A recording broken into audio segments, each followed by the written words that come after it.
Hello everyone, today we have new video review, and as you can see this time we are going to check fresh release from ICM. That's a 1/32 scale aircraft kit which copies E16 Type 29.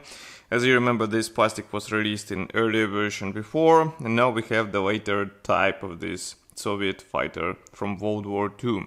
And once again I will remind you that this is a quite big kit. It's 1/32 scale, which is quite unusual for ICM, but I hope we will continue seeing kits in such huge scale from Ukrainian manufacturer. And as you can see here, we have this commercial sample for the review. You will get exactly the same kit if you order it from any model shop, and I would recommend to get it from Modelimex. So as you can see here, we have this nice box art. This airplane flies in winter, and here you can see comparison with my hand. It's not that big box, I would say, for 32nd scale.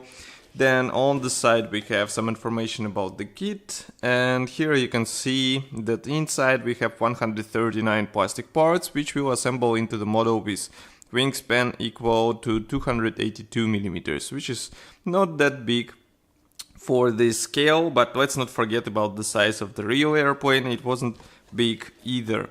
And here you can see the same marking option which is displayed on the box art. So this is airplane with 75 and red star obviously, and it is finished in white color. It's a winter marking for this aircraft. So let's open this box, and meanwhile I would like to remind you that we are getting money for the new photo and video equipment. As you remember, our tripod broke recently, so we will be happy if you can help us get the new one for even more stable videos and maybe smooth transitions between those videos. So as you can see here, inside we have these plastic sprues packed into one plastic bag. Then we have assembly manual, and I think inside we also will find decals. But first I would like to check these plastic parts. Just give me a second.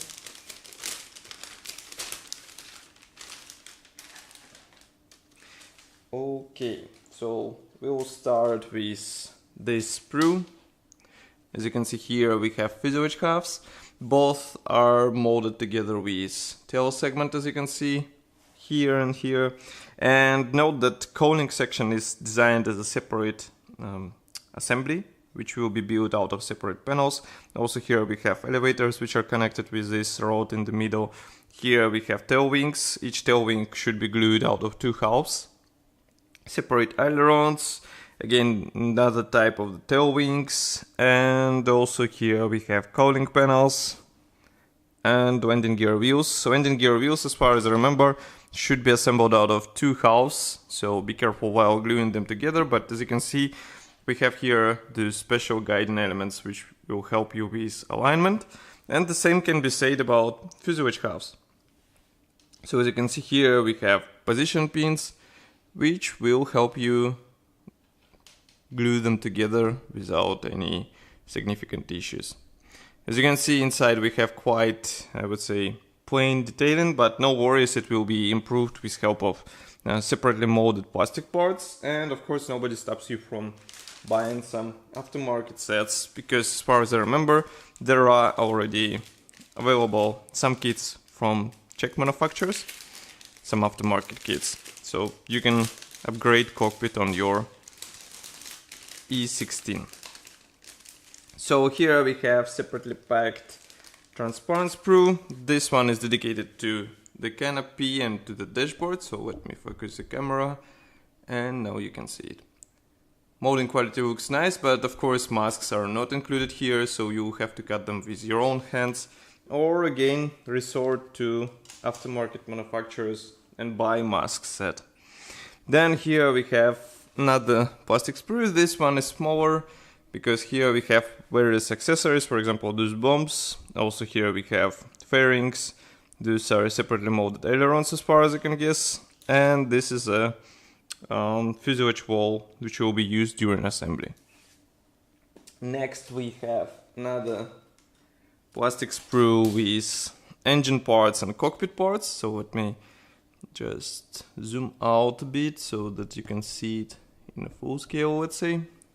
So as you can see, we have here engine parts. That is a surprising feature because E16 has quite special cooling, so once you assemble it, engine won't be visible, but still we get here fully detailed copy of the engine, so it's worth thinking about how to open this part of the airplane and expose it to the viewer of your model. Here we also have some minor elements for the cockpit, these cockpit walls, also pilot seat. So as I said before, cockpit should be quite nice looking assembly once you install everything into its place. And last gray plastic sprue is dedicated to wing parts. So again, we need to zoom out a bit because this one is bigger. And here you can see that wings are divided in typical, I would say, fashion. So we have separately molded ailerons, one piece bottom half and two top halves. Also here we have separate cooling panels. And note that frontal section is molded as one piece part, so you won't have seams in this quite visible area, I would say. Here we have also various rods for complex landing gear system. As you remember, it had several arms on the real airplane, and those are carefully copied in this plastic version. And here is one piece propeller, so you won't have to waste your time while trying to align properly these separately molded blades. Let's zoom in a bit so that you can see what we have on those wing parts. As you can see, this external detailing looks nice. And inside we have position pins here, for example. So it will be also quite useful feature, which will speed up overall assembly process. Then here we have assembly manual. This one is printed in form of large brochure. We have short history note in Russian and English, technical specifications, also paints chart. And as I said before, we also have here decals sheet. So let's check it closer. This one, no, I'm not sure where it was printed, but printing quality seems to be nice. Also we have special decal for the cockpit, for the dashboard.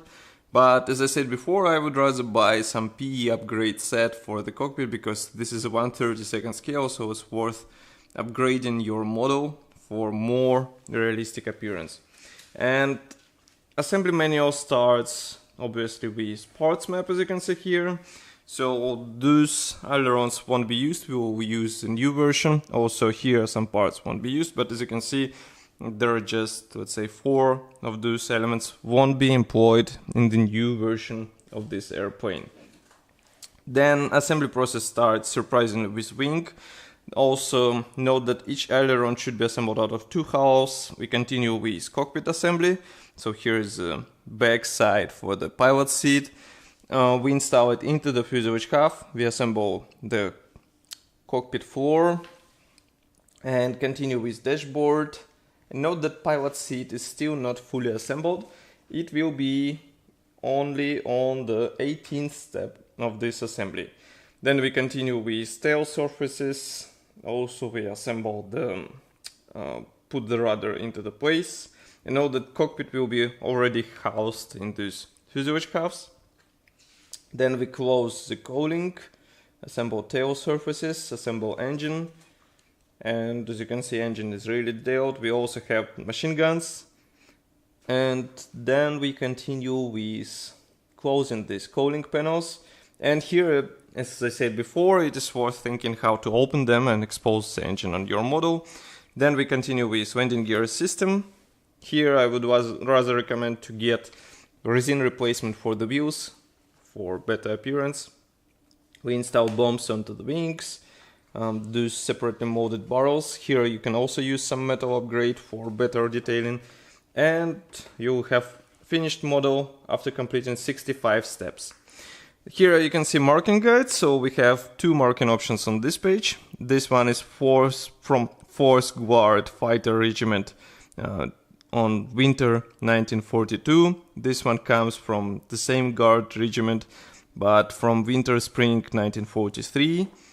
And here we have 3rd and 4th marking option. So this one is from 71st Fighter Regiment, autumn 1941. And this one is from 158th Fighter Regiment of North Fleet Aviation from July 1941. They might look similar, but it is worth checking history behind those markings. and then you would know which one you would like to have in the scale copied on this model. So that's all for this video review. As you can see, we have another nice version of this famous Soviet aircraft. You can copy it now in 1/32 scale, and you can get it in any good model shop. For example, Modenimex should have it for sure. I will be happy to hear your opinion about this kit here in the comment section below. And if you like this video, press the like button and subscribe to our YouTube channel. And don't forget to check our Facebook page and Instagram pages as well, because we have a lot of interesting info there. And I will see you in the next video review as usual. Bye.